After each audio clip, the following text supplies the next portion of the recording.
Oh look, it's a bird, it's a plane. Nope, that is a contrail. That line in the sky left behind by an airplane, it's just the exhaust of one. Kind of like the condensation when your breath shows up on a cold morning. But in the last few years, many people have bought into the conspiracy theory that those lines in the sky are something more dangerous. Like this person on X who wrote, "Hey Ginger Z, if you're gonna talk about modification of our weather, why don't you clue your audience in as to why they now do this in Arizona every day? And don't come at me with contrails."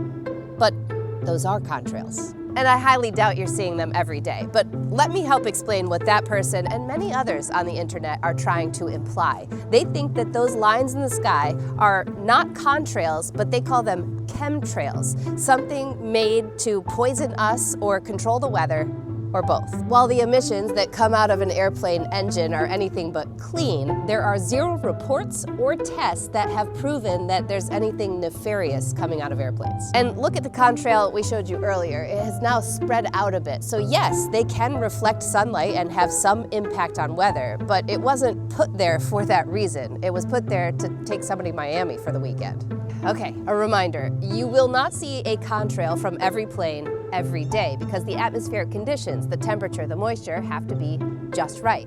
So the government is not making the temperature and moisture right, the weather is. Speaking of the government, the Trump administration's new EPA page dispels this rumor flat out. It says contrails are a normal effect of jet aircraft operations and have been since its earliest days of air travel. If you're seeing a lot of contrails in your area, it is because there are a lot of jet aircraft flying overhead. A lot of the comments will say, there were just never so many contrails in the sky when I was a kid, so they must be chemtrails. Well, if you were flying on a 1950s aircraft like this, there were way fewer aircraft in the sky. Take flights in 1996. There were just over 25 million scheduled flights. Fast forward to this year, 2025, more than 38 million flights. That is a 52% increase in just about 30 years. The same person wrote me again.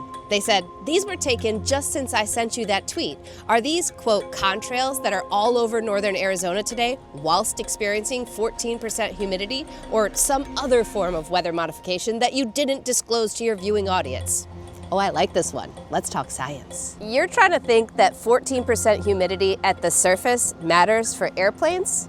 Airplanes don't fly at the surface. You've got to get data from 30,000+ feet up. And you can even forecast days that you would see more contrails. All you need is moisture really high up where it's cold, like 60 below cold. The conspiracy chatter has gotten so bad that some local meteorologists are actually leaning in and forecasting contrails so they can help their audience better understand it. If you have watched this long, thank you, especially if you're one of the conspiracy folks, but you're probably asking, oh yeah, how could chemtrails not be real if the state governments are starting to make laws against them? Well, none of the new laws mention chemtrails by name. They're actually talking about other weather modification, like cloud seeding or solar geoengineering. It's just that chemtrails often get conflated when people are talking about the new laws. Believe me, if there is ever solid evidence that that line right there is sprayed by the government or anyone else to poison us or control the weather, we will be reporting on it. Until then, maybe focus on what's actually coming out of planes, like pesticides and greenhouse gas emissions.